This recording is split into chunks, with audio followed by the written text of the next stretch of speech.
Rajasthan,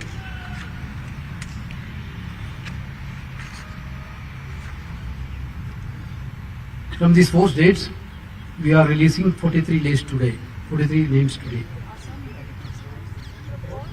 Basically, we know that actually the Congress is fighting this election for poor. Basically, this election of 2024 is poor versus rich.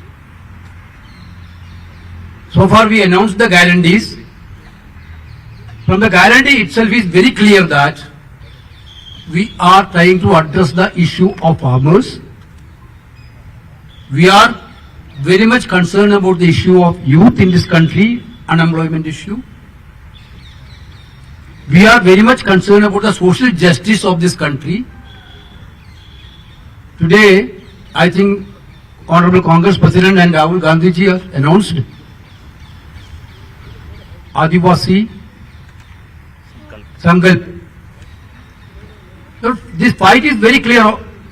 As far as Congress party is concerned, this fight is very clear. On one side, entire rich people and their interest is standing by BJP. On the other side, Congress is fighting for the poor people. This, the same way we fought election in Karnataka, same way we fought election in Telangana, we already clearly demonstrated our vision in the both of the states. We have delivered in Karnataka whatever we promised to the people of Karnataka. We have delivered in Telangana whatever we promised the people of Telangana. Now we are giving a promise to people of India that when we are going to come back in power, we will do very proactive steps and actions in favor of poor people of this country. The other side only, they are only talking about the divisive agendas. They want to divert the entire attention of the common man through these agendas. That is what we are witnessing every day, day by day. One after one announcement is coming to divide the people, spread the violence among the people, spread the hatred among the people. So our agenda is very clear. Our agenda is people's agenda. Our agenda is poor people agenda. That's why we are sticking on these guarantees. Our candidate selection also certainly reflecting on these agendas. So far, we are going into that path. With these words, now I am going to announce the candidates which had been cleared by the Central Election Committee of the Congress Party. Assam, Kokrajhar ST, Garjan Mashari. Assam, Dubri, Rakibil Hussain. Assam, Barpeta, D. Bayan. Assam, Darang Udalguri, Madhav Rajbanshi. Assam, Gauhati, Srimati Meera Barthukar Goswami. Assam, Dibu Joyram Engling. Assam, Karimganj, Hafiz Rashid Ahmad Chowdhury. Assam, Silchar, Surjaya Kant Sarkar. Assam, Nagaon, Pratyut Bardoli. Assam, Kazringa, Srimati Rosalina Turki.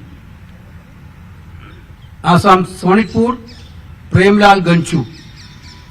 Assam, Jorhat, Gaurav Gogoi. Then Gujarat Kutch, Nishibai Lalan. Gujarat Benskantha, Mrs. Jenny Ben Thakur.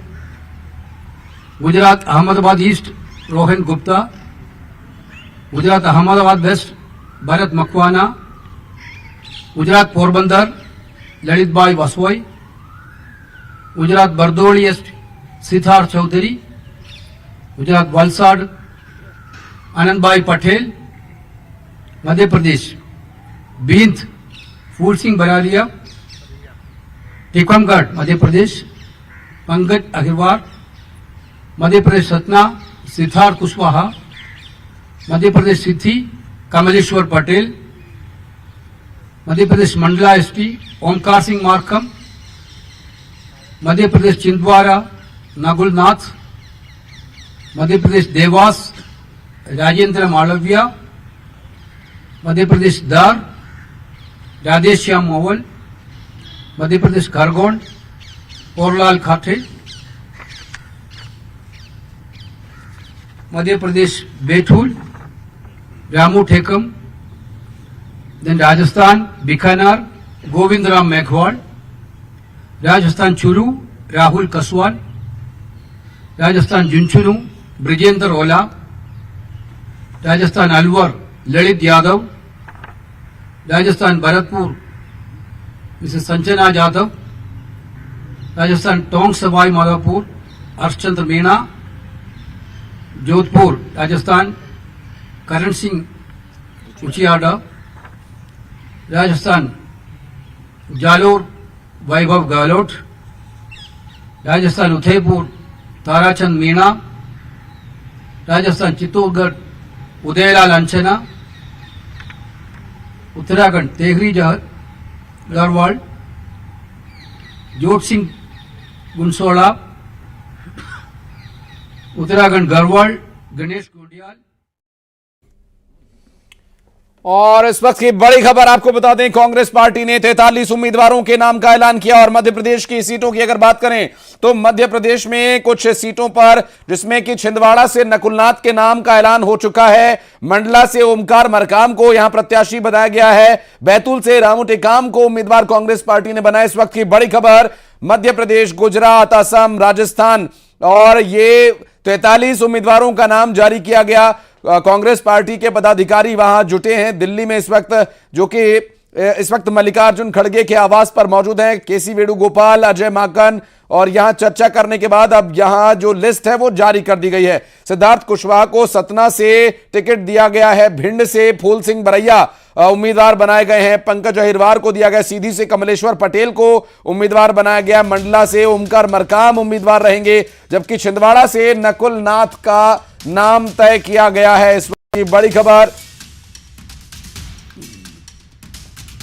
Betul से रामू टेकाम को उम्मीदवार बनाया गया। कांग्रेस के उम्मीदवारों के नाम घोषित किए गए हैं। कांग्रेस पार्टी ने अपनी दूसरी सूची जारी कर दी है। कांग्रेस पार्टी के द्वारा अभी अभी जानकारी दी गई है और बाकायदा प्रेस कॉन्फ्रेंस के माध्यम से यहां ये इंफॉर्मेशन मिली। और आपको बता दें कि अभी जिस तरह से कांग्रेस पार्टी ने 43 उम्मीदवार जारी किए नाम, जिसमें कि मध्य प्रदेश, असम, गुजरात और साथ ही राजस्थान के कुछ लोकसभा सीटों पर उम्मीदवार उतारे गए। कमलेश्वर पटेल सीधी से कांग्रेस पार्टी के उम्मीदवार लोकसभा चुनाव में होंगे। और छिंदवाड़ा को लेकर जिस तरह की ऊहापोह की स्थिति थी, कई तरह की कयास, कई तरह की चर्चाएं, यहां सियासी गहमा गहमी के बीच स्पष्ट हो गया है कि कांग्रेस पार्टी के छिंदवाड़ा से उम्मीदवार नकुलनाथ ही होंगे और नकुलनाथ को यहां पर कांग्रेस पार्टी ने अपना उम्मीदवार बनाया। मध्य प्रदेश की कुछ सीटों पर जो नाम जारी किए गए हैं, जिसमें सिद्धार्थ कुशवाहा को कांग्रेस पार्टी ने सतना से उम्मीदवार बनाया, फूल सिंह बरैया को टीकमगढ़ से उम्मीदवार बनाया गया है। मध्य प्रदेश कांग्रेस की अब उस पर रिएक्शंस आना शुरू हो जाएंगे कुछ ही देर में। इससे पहले आपको बता दें कि कांग्रेस पार्टी ने अभी अभी अपने 43 उम्मीदवारों की सूची घोषित की है, जिसमें कि कांग्रेस पार्टी ने असम, गुजरात, मध्य प्रदेश, राजस्थान, इन 4 राज्यों के उम्मीदवारों का 43 उम्मीदवारों के नाम की घोषणा की है, जिसमें करीब 8 से 9 नाम जो सामने आए हैं। राजेंद्र मालवीय देवास से इस बार कांग्रेस पार्टी के लोकसभा चुनाव के उम्मीदवार होंगे और देवास लोकसभा सीट से ये चुनावी मैदान में उतारे जाएंगे कांग्रेस पार्टी के द्वारा। अजय माकन और केसी वेणुगोपाल ने अभी मीडिया ब्रीफिंग की, प्रेस कॉन्फ्रेंस के माध्यम से इसकी जानकारी दी है। तस्वीरें हम आपको दिखा रहे हैं मल्लिकार्जुन खड़गे के आवास से।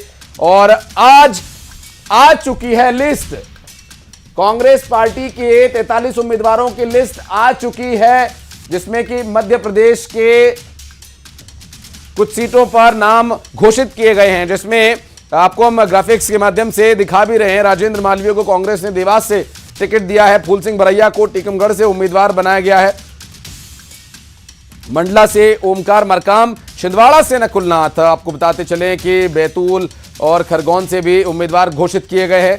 सुधीर दीक्षित हमारे एडिटर इस वक्त हमारे साथ जुड़ गए हैं। सुधीर जी, जो उहापोह की स्थिति थी, छिंदवाड़ा से आगे पीछे हो रहा था, कौन लड़ेगा कौन नहीं, ये 8-9 नाम जो सामने आए हैं, इससे क्या स्थिति अब दिखाई दे रही है? कांग्रेस पार्टी वो मनोवैज्ञानिक बढ़त हासिल कर पा रही है जो बीजेपी ने की थी अब तक? देखिए, बिल्कुल जो नामों की घोषणा कांग्रेस ने अपने दूसरी सूची में की है, खासतौर पर मध्य प्रदेश से जिन उम्मीदवारों की घोषणा की है वो उम्मीद के मुताबिक ही नाम आए हैं। इनमें कोई ऐसे चौंकाने वाले फैसले नहीं हुए हैं जैसे कि उम्मीद जताई जा रही थी। न्यूज 18 ने सबसे पहले यह लिस्ट बता दी थी, सूत्रों के हवाले से जब खबर आई थी तब न्यूज 18 ने यह खबर दे दी थी कि कहां से कौन चुनाव लड़ने वाला है। छिंदवाड़ा से नकुलनाथ का जो नाम था वो नाम सही साबित हुआ है। देवास से राजेंद्र मालवीय को उम्मीदवार बनाया गया है। बैतूल से रामू टेकाम को उम्मीदवार बनाया गया। रामू टेकाम देखिएगा कि मध्य प्रदेश में आदिवासी कांग्रेस के उम्मीदवार है, पहले भी ये चुनाव यहां पर लड़ चुके हैं, लोकसभा का चुनाव पिछली बार भी उन्होंने लड़ा था, और एक बड़े नेता बैतूल इलाके से आते, खासतौर पर जो आदिवासी इलाका है। ऐसी स्थिति में जिन उम्मीदवारों के नाम का ऐलान किया गया है उसमें कोई बहुत ज्यादा चौंकाने वाला नाम नहीं है। और भिंड से जैसे कि फूल सिंह बरैया का नाम आ रहा था, कांग्रेस के ऑलरेडी विधायक है वहां पर, वो उनको टिकट दिया गया है लोकसभा का। तो जो प्लान पहले से न्यूज 18 ने पहले भी खबर दी थी कि कई हारे हुए नेताओं को और कई विधायकों को कांग्रेस भी चुनाव लड़वा सकती है, उसी रास्ते पर शायद कांग्रेस चल रही है और उसी तरीके से टिकटों का ऐलान हुआ है। जो खबर न्यूज 18 ने तकरीबन हफ्ते भर पहले दे दी थी उसी खबर पर मोहर लगी है और उसी तरीके से उम्मीदवारों का ऐलान भी किया गया है। जो बात मनोवैज्ञानिक बढ़त की आती है तो लोकसभा का जो चुनाव है सिर्फ 29 सीटें कुल मध्य प्रदेश में, 28 सीटों पर बीजेपी का कब्जा है और बीजेपी का पूरा फोकस इस बार छिंदवाड़ा टिकट पर था। तो ऐसे में मनोवैज्ञानिक बढ़त वाली वो जो बात है वो शायद यहां पर नजर नहीं आ रही है। जी। लेकिन एक बात और कांग्रेस पार्टी के लिए सुधीर जी, सभी जानते हैं कि इस बार रिवाइव करना बहुत जरूरी है, क्योंकि राजनीतिक अगर दृष्टिकोण से देखें तो बहुत स्थिति खराब है। बड़े नेता चुनाव लड़ना नहीं चाह रहे हैं और जो कांग्रेस पार्टी नाम जारी कर रही है 39, 43 ऐसे छोटे छोटे चंक्स में, ये कोई स्ट्रैटेजी है कांग्रेस पार्टी की? क्या बड़े नेताओं को न उतारना या बड़े नेताओं का चुनाव लड़ने से पीछे भागना, क्या कांग्रेस पार्टी के लिए ये उचित रहेगा इस बार लोकसभा चुनाव में? देखिए, मध्य प्रदेश की सियासत को अगर आप करीब से देखते हैं, पिछले कुछ दिनों में अगर मध्य प्रदेश की सियासत में जो हलचल हो रही है उसको आप देखेंगे तो कई बड़े नेता ऐसे हैं जो कांग्रेस का दामन छोड़कर बीजेपी में शामिल हुए हैं। तो शायद कांग्रेस को अपने उम्मीदवार तय करने के लिए उहापोह की स्थिति उसके सामने बनी हुई थी। कंफ्यूजन बना हुआ था कि कहीं ऐसा न हो कि हम किसी को उम्मीदवार घोषित कर दे और वो बीजेपी में चला जाए। पहले भी मध्य प्रदेश की राजनीति में ऐसे वाकये देखने को मिले हैं कि उम्मीदवार को लोकसभा का टिकट मिला और 2 दिन बाद ही उसने पार्टी छोड़कर दूसरी पार्टी ज्वाइन कर ली।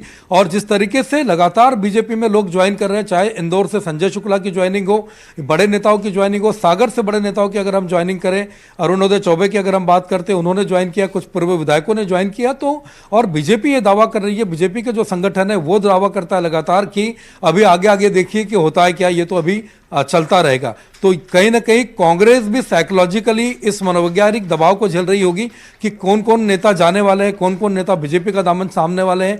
ऐसी स्थिति में जब उम्मीदवारों को तय करना होगा तो बहुत सोच समझकर और पूरी तरह से आश्वस्त होने के बाद ही शायद कांग्रेस ने अपने उम्मीदवार तय किए होंगे और उसके बाद ही उनको टिकट की घोषणा की गई है। चर्चा बीच में ये चल रही थी कि कमलनाथ, नकुलनाथ शायद बीजेपी चले जाएं या इस तरह की जो कयास लगाए जा रहे थे। हालांकि इस पर कोई बहुत खुलकर उस समय नहीं बोल रहा था, हालांकि अब तो नाम भी घोषित हो गया है। क्या छिंदवाड़ा को बचाना, ये सीट सुरक्षित है इसीलिए नकुलनाथ को यहां से उतारा गया है?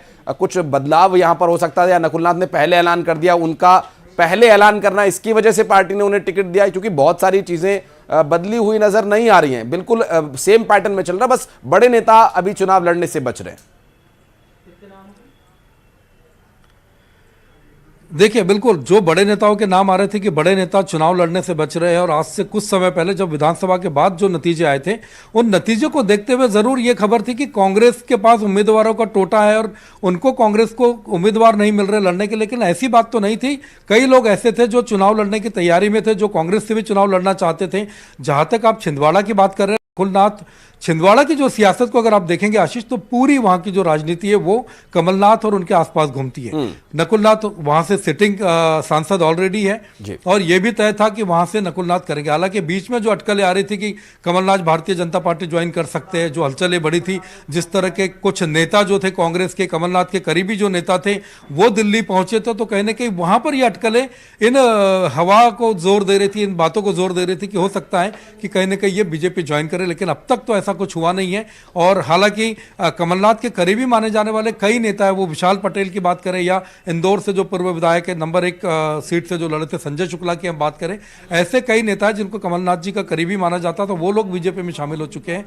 तो ऐसी स्थिति में सियासत में इस समय मध्य प्रदेश में जो अनुमान है वो पूरे शबाब पर है कि कौन कहां जा सकता है, और इसको लेकर कोई भी कोई निश्चित तौर पर नहीं कह सकता। कि कई बार ऐसा हुआ है कि जो नेता कह रहे कि हम कहीं नहीं जा रहे, पता चलता है 4 दिन बाद वो नेता पार्टी बदल के किसी और पार्टी में चले गए हैं। तो अभी जब तक आचार संहिता नहीं लग जाती, हो सकता है कि कई लोग आचार संहिता लगने का इंतजार भी कर रहे हों।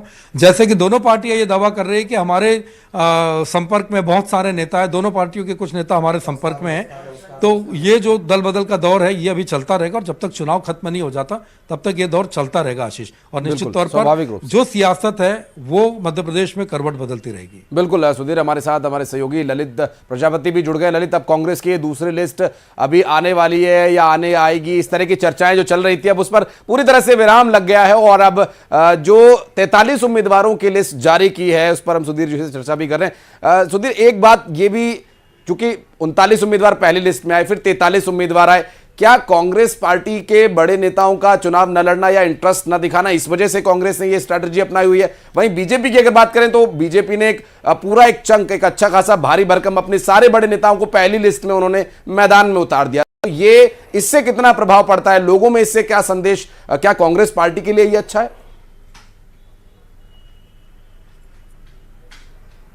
देखिए, बिल्कुल मध्य प्रदेश कांग्रेस की अगर हम बात करें आशीष, तो ये चीज देखिएगा कि मध्य प्रदेश की जो कांग्रेस है इस वक्त वो बदलाव के दौर से गुजर रही है।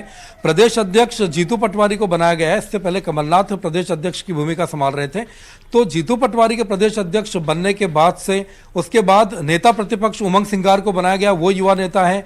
नेता विधानसभा में उपनेता जो बनाए गए हैं वो हेमंत कटारे को बनाया गया। तो कहीं ना कहीं कांग्रेस ने ये बात भी कही थी, या कांग्रेस के नेता या जो नेतृत्व ये बात कह रहा था कि इस बार हम युवाओं को ज्यादा से ज्यादा टिकट देंगे, बल्कि ये तक कहा जा रहा था कि 50% जो टिकट है वो युवाओं को दिए जाएंगे। तो जिस तरीके से टिकट दिए गए, कमलेश्वर पटेल बड़े नेता हैं, केंद्रीय कांग्रेस की जो केंद्रीय समिति होती है उसमें भी शामिल है, राहुल गांधी की टीम के ये लोग माने जाते हैं। तो कहीं ना कहीं कमलेश्वर पटेल को सीधी से जो टिकट मिलना है वो भी कहीं ना कहीं मायने रखता है। आपने टीम राहुल का जिक्र किया, मैं यहीं पर दरअसल एक इसी में ऐड ऑन करना चाह रहा हूं।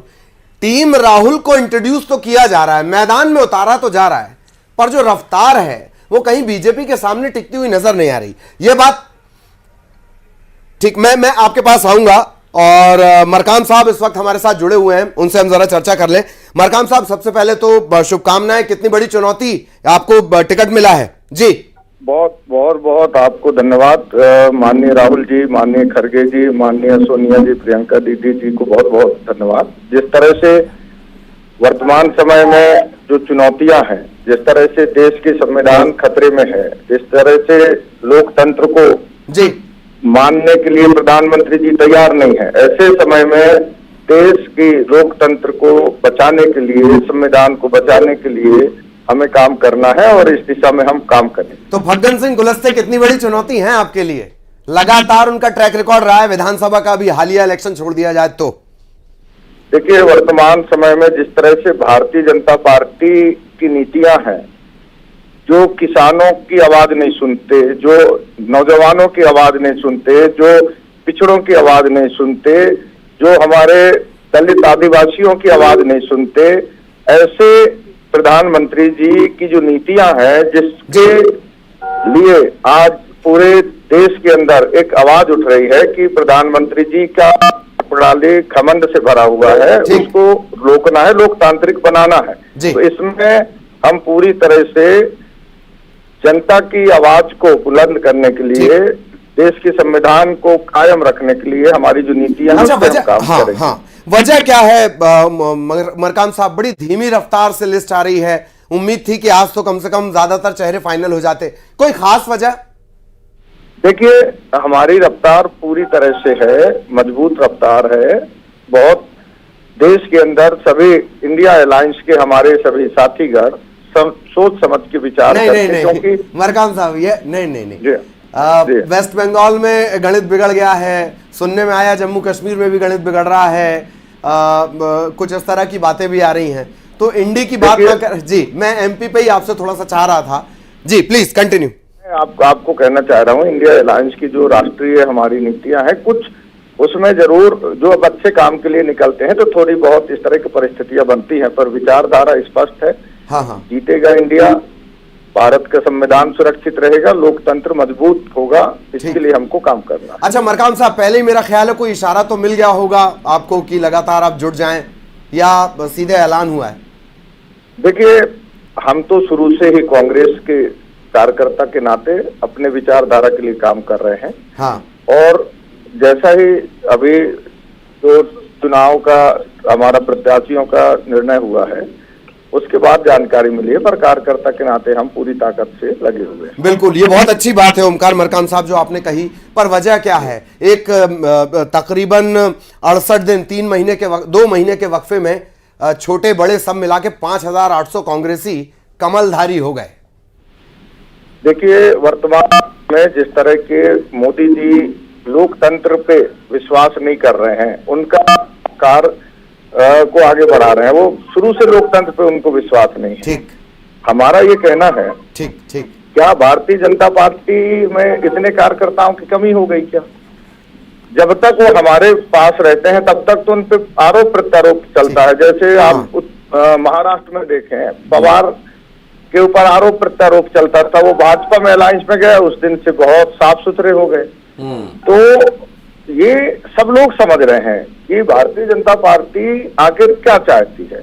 ठीक, तो इसमें सब लोगों को पता है कि इस तरह की दबाव की राजनीति के माध्यम से भाजपा के सत्ता का दुरुपयोग करके अपने दल में सम्मिलित कराना चाहते हैं। इतना अच्छा है कि वो किसी दबाव की बात में तो नहीं आएंगे, और ना तो कहीं कोई उनका 140 करोड़ का खनिज का ड्यू बकाया है। मरकाम साहब प्लीज बने रहिएगा हमारे साथ, हमारे एडिटर साहब भी हमारे साथ जुड़े हुए, सुधीर दीक्षित, मैं आ रहा हूं, आपके पास भी आ रहा हूं। सुधीर जी का कोई सवाल ओमकार मरकाम के लिए प्लीज?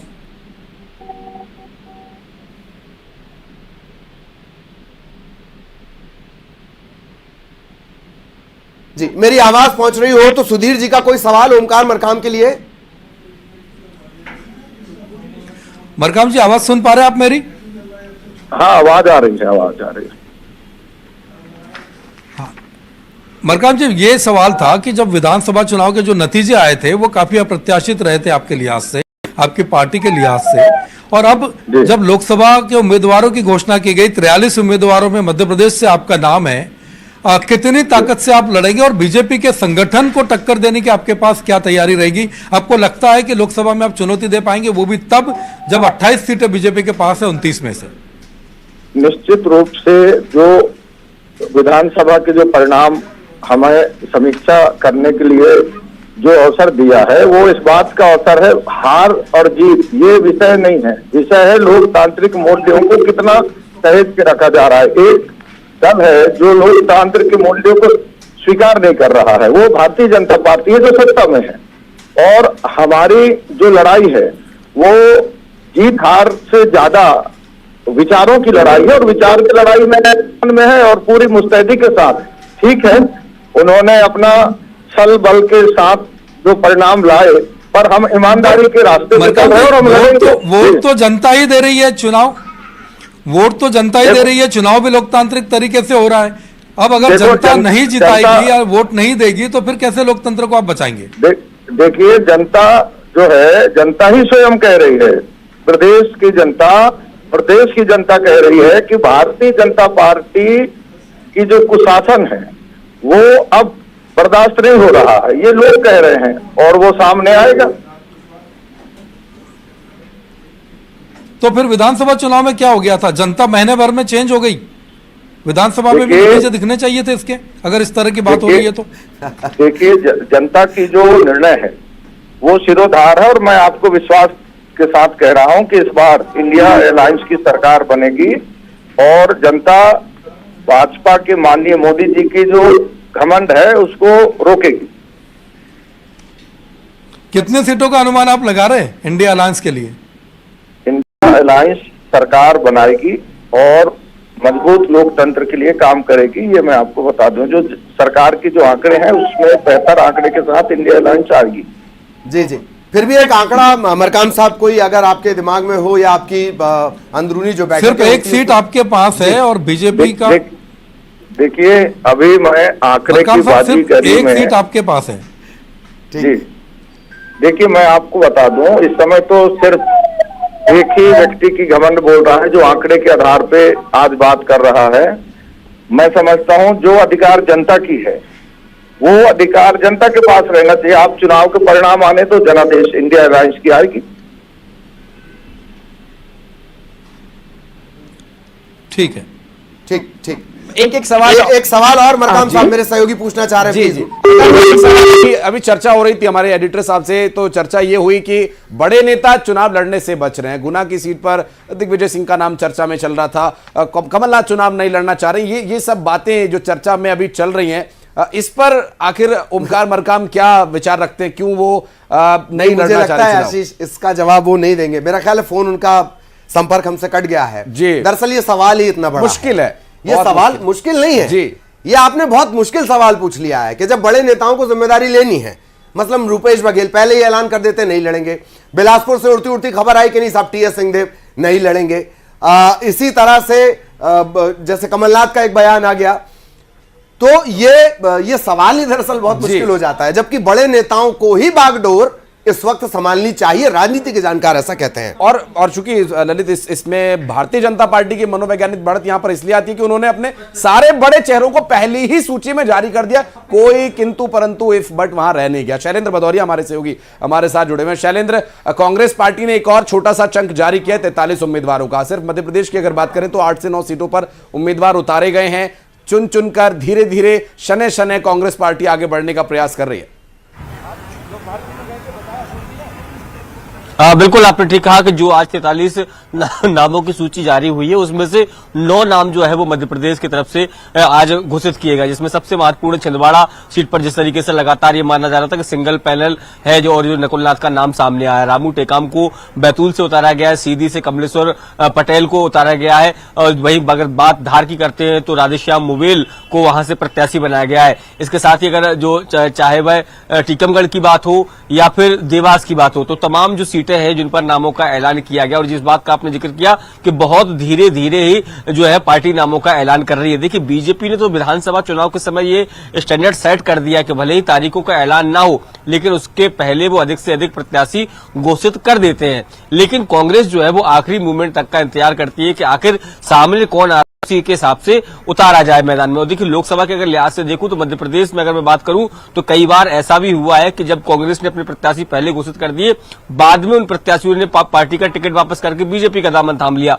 तो इस तरह की कोई किरकिरी मध्य प्रदेश में ना हो, और यही कारण है कि टिकटों को बड़े सोच समझकर कांग्रेस जारी कर रही है, या ये कहे कि पहले बीजेपी की स्ट्रेटेजी देख रही है कि जहां जहां बीजेपी ने ज्वाइन कर दिए, जो टिकट आवंटित कर दिए हैं उसी के आधार पर टिकट आवंटित किए जा रहे हैं। देखिए अभी बहुत सारी ऐसी सीटें हैं जिसका आप जिक्र कर रहे थे जहां से बड़े नेता जो है उनके चुनाव लड़ने के कयास लगाए जा रहे हैं, उनके अभी किसी के नाम नहीं आए हैं। देखिए गुना की बात हो, ग्वालियर की बात हो, भोपाल की बात हो, इंदौर की बात हो, ये जो बड़े महानगर है, जबलपुर की बात हो, इन इलाकों से अभी भी जो चर्चा है वो लगातार चल रही है। जिस तरीके से कल जब कांग्रेस सीईसी की बैठक हुई थी तो उसमें यह माना जा रहा था कि 12 से 14 जो नाम है वो लगभग फाइनल हो गए हैं, लेकिन जो सूची आई है उसमें जो अनुमान लगाया जा रहा था उससे भी कम नाम सामने आए हैं। तो ये बताता है किस तरीके से कांग्रेस में लगातार मंथन चल रहा है। ये कहे कि एक एक कदम जो है वो फूक फूक कर रखने का काम जो है फिलहाल कांग्रेस कर रही है। देखना होगा बाकी के जो नाम है। ठीक ठीक, ऐसा लगता है खोदा पहाड़ निकले 10 नाम।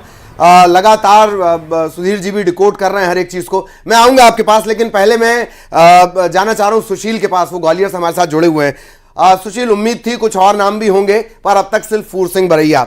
एक दौर था जब फूल सिंह बरैया ने बसपा का एक बड़ा जनाधार उस बॉर्डर एरिया में खड़ा किया। वो करिश्मा जब से वो कांग्रेस में आए हैं तब से ना वो दिखा पा रहे हैं ना दोहरा पा रहे हैं, सिर्फ वो बयान ही दे पाते हैं कि मैं मुंह काला कर लूंगा या मैं ये कर लूंगा। जी प्लीज सुशील। बिल्कुल सही बात है। देखिए, कांग्रेस की जो सूची घोषित हुई है उसमें ग्वालियर चंबल अंचल की 4 सीटों में से एकमात्र सीट भिंड दतिया लोकसभा सीट से फूल सिंह बरैया को मैदान में उतारा गया है। जैसा कि आपने कहा, तो निश्चित तौर पर 90 के दशक के अंत में फूल सिंह बरैया बीएसपी के बड़े नेता थे। उसके बाद वो कांग्रेस में आए बीएसपी टूटने के बाद।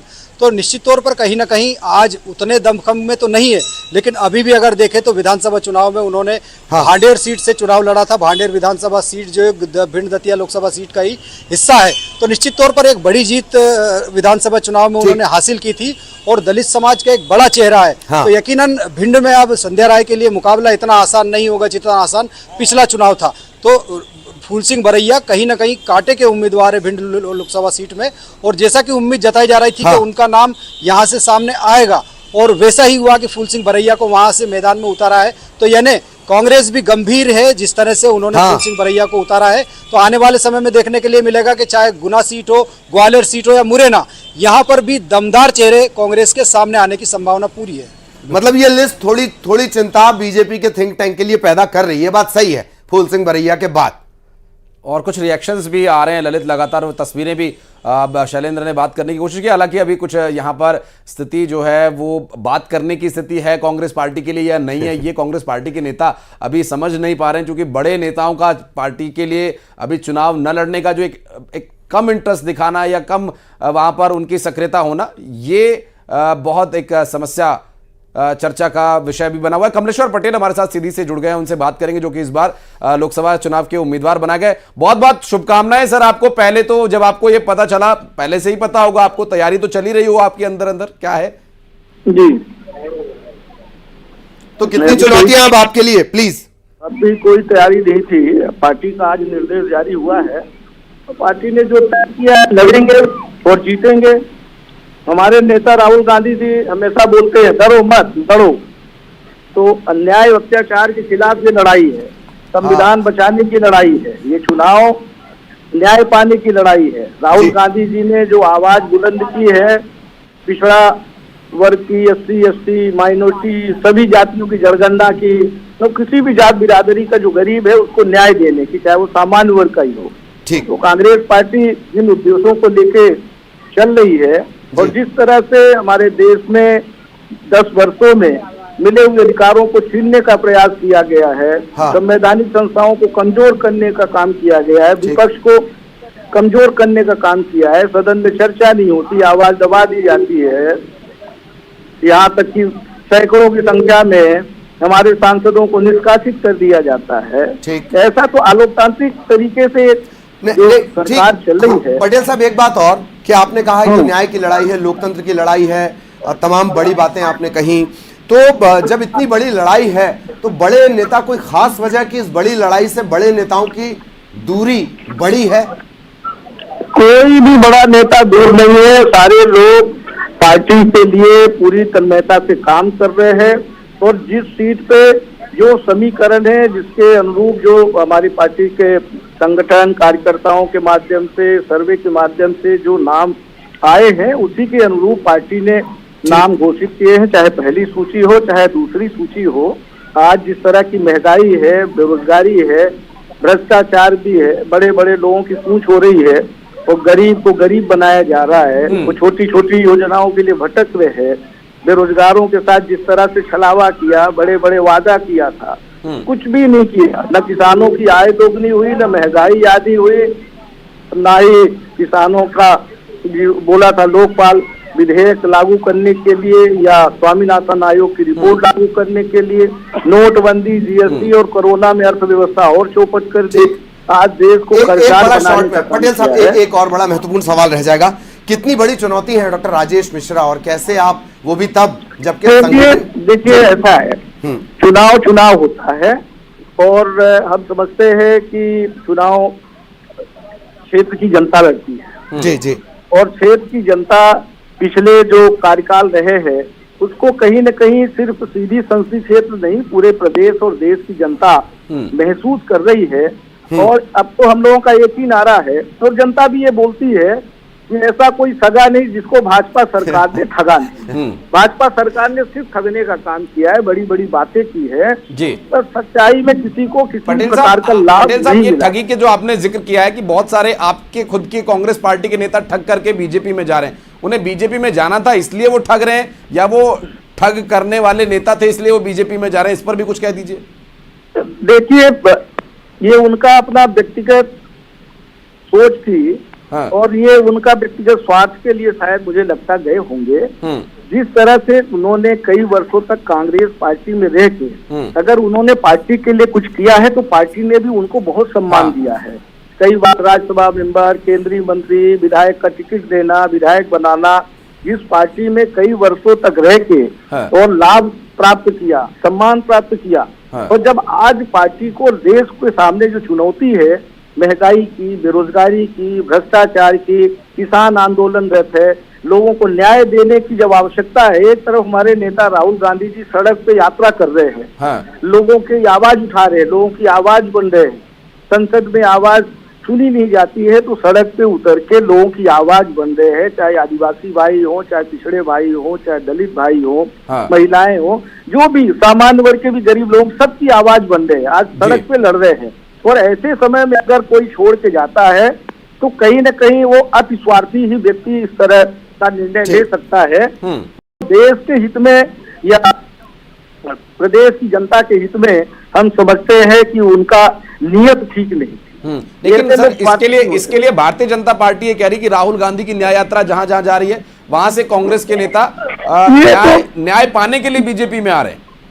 ये तो भारतीय जनता पार्टी का षड्यंत्र है, दबाव बना के, डरा के, ये इस तरह का काम भारतीय जनता पार्टी की सरकार एक प्रदेश में नहीं कई प्रदेशों में कर रही है। और सबसे बड़ी बात यह है कि जिनके ऊपर पहले भ्रष्टाचार का आरोप लगाते हैं, बड़ी बड़ी फाइलें बनाते हैं, और जब भारतीय जनता पार्टी के दल में शामिल हो जाते हैं तो पता नहीं कौन सी वॉशिंग मशीन उनके पास है, उसमें धुलाई हो जाती है और सारे भ्रष्टाचार उनके साफ हो जाते हैं। आपकी बात सबसे ज्यादा, आपकी बात संजय शुक्ला को चिंता में डाल देगी।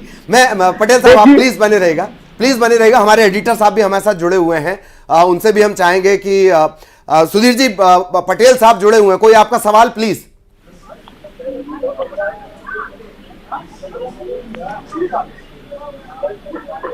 पटेल साहब जी, लोकसभा टिकट मिली है आपको, बहुत बहुत बधाई सबसे पहले तो। लेकिन कितनी बड़ी चुनौती के तौर पर आप देख रहे हैं, खास तौर से सीधी सतना इलाके में, क्योंकि सतना में भी जो है लोकसभा का टिकट जिनको दिया गया गणेश सिंह को, उनको बीजेपी ने विधानसभा का चुनाव लड़ाया था, और वहां पर अब कांग्रेस पार्टी का अगर विधायक वहां पर है, वहां पर तो आपको क्या लगता है, कितने कॉन्फिडेंट आप है कि सीधी या सतना इलाके में जो संसदीय सीट है उधर कुछ असर आप डाल पाएंगे? देखिए, हम लोग चुनाव लड़ रहे हैं जीतने के लिए, और जिस तरह से जनता का जन समर्थन मिल रहा है और जिस तरह से भारतीय जनता पार्टी की केंद्र सरकार ने देश की जनता के साथ छलावा किया है, युवाओं को 2 करोड़ प्रतिवर्ष रोजगार देने की बात कही थी, महंगाई आधी करने की बात कही थी, किसानों की आय दोगुनी करने की बात कही थी, जिस तरह से नोटबंदी में, जीएसटी में पूरी अर्थव्यवस्था चौपट की, आज हर व्यक्ति परेशान है। न 15 लाख खाते में आए, और लोग इस बात का स्मरण कर रहे हैं। ये झूठे वादे और जो इनके झूठे नारे थे, इससे लोग सजग हो गए हैं, सावधान हो गए हैं, और इनकी दाल अब गलने वाली नहीं है। हमारा प्रयास रहेगा कि ज्यादा से ज्यादा मध्य प्रदेश से कांग्रेस पार्टी की सीटें लोकसभा में जाएं। इसके लिए हम सब लोग मिलकर लड़ेंगे और जीतेंगे। कमलेश्वर जी, आपका लेकिन बीजेपी तो ये कह रही है कि इस बार हम 29-0 का टारगेट है हमारे, 29-0 पर लेकर जाएंगे। जो बच्ची कुची छिंदवाड़ा की सीट है वो भी बीजेपी छीनने की तैयारी में है। बीजेपी के पास तो पता नहीं कौन सा पैमाना है कि वो पहले ही सब तय कर लेते हैं, और इसी की बात तो आवाज उठाई जा रही है कि जिस तरह से हर जगह ये लोग जिस तरह का मापदंड तय करते हैं और जिस तरह से छीनने का काम करते हैं, पर सच बात तो ये है कि इस बार ऐसा कुछ होने वाला नहीं है। इस बार हम लोग बहुत सजग है। बीजेपी नेता तो ये कहते हैं कि जनता हमारे साथ है, इस भरोसे के साथ हम कह रहे हैं कि जनता कह रही है, ये हम नहीं कह रहे, ये बात जनता कह रही है। जनता कितनी साथ है, जनता जो ये अपने बताते कि हमने ये काम किया। राष्ट्रीय खाद्य सुरक्षा अधिनियम के तहत जो खाद्यान्न फ्री में मिलता है, कांग्रेस पार्टी की योजना थी। 1 रुपए 2 रुपए किलो अनाज देने का कानून कांग्रेस पार्टी ने बनाया, तो इनका योगदान यही है कि कैबिनेट में ले जाते 1 रुपए 2 रुपए माफ कर देते हैं। ठीक। इनका जो भी ये बातें कर रहे हैं, मनरेगा निसंदेह आज फंडिंग, मनरेगा आपका माइलस्टोन रहा, निर्मल भारत आपका माइलस्टोन रहा, आरटीआई आपका माइलस्टोन रहा। सवाल यह है कि पार्टी आज उस माइलस्टोन को भुना क्यों नहीं पा रही है। पटेल साहब, वक्त की थोड़ी कमी है, प्लीज। बहुत शुभकामनाएं, और आपका कॉन्फिडेंस भी है, आप मैदान में भी अब उतरने वाले। बहुत बहुत धन्यवाद हमसे हमारे साथ जुड़ने के लिए और बातचीत करने के लिए। धन्यवाद आपका, बहुत शुक्रिया। और लगातार इस बातचीत को अभी चूंकि ग्राउंड पर ललित क्या स्थिति है इसको भी जानने के लिए अपने सहयोगियों के पास चलना होगा। ऋषु नायडू हमारे सहयोगी हमारे साथ जुड़ गए, उनसे भी बात करेंगे। ऋषु, अभी ग्राउंड पर चूंकि नाम कुछ ऐलान हुए हैं, अभी ज्यादा नाम तो मध्य प्रदेश में और नहीं आए हैं, 10 सीटों पर नाम घोषित किए गए। कार्यकर्ताओं में किस तरह का उत्साह या ग्राउंड पर किस तरह की तैयारियां, क्योंकि जानकारी तो लगभग पहले से रही ही होगी कि कौन बनने वाला है उम्मीदवार।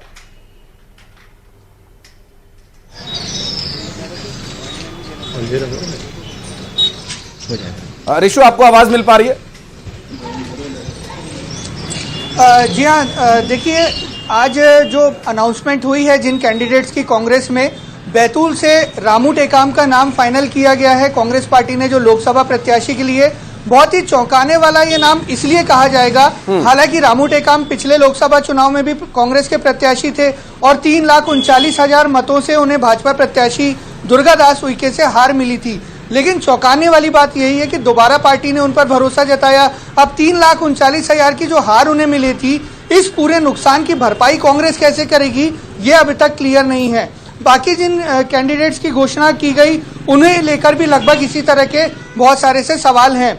अभी तक हम जो देख रहे हैं, पिछले विधानसभा चुनाव से अभी लोकसभा चुनाव आ गया, कांग्रेस का कोई स्पष्ट रोड मैप नजर नहीं आता जिसके आधार पर चुनाव लड़ा जाए। ना मुद्दे स्पष्ट हैं, ना कोई और चीजें जो है ग्राउंड पर खुलकर सामने आती है। यहाँ तक कि कांग्रेस ने तो पिछले कुछ दिनों से प्रेस कॉन्फ्रेंसेज लेके मुद्दे बताना भी बंद कर दिया है। बैतूल जिले की परिपाटी तो मैं ये बता सकता हूँ। दूसरी बात यह है कि रामू टेकाम जो है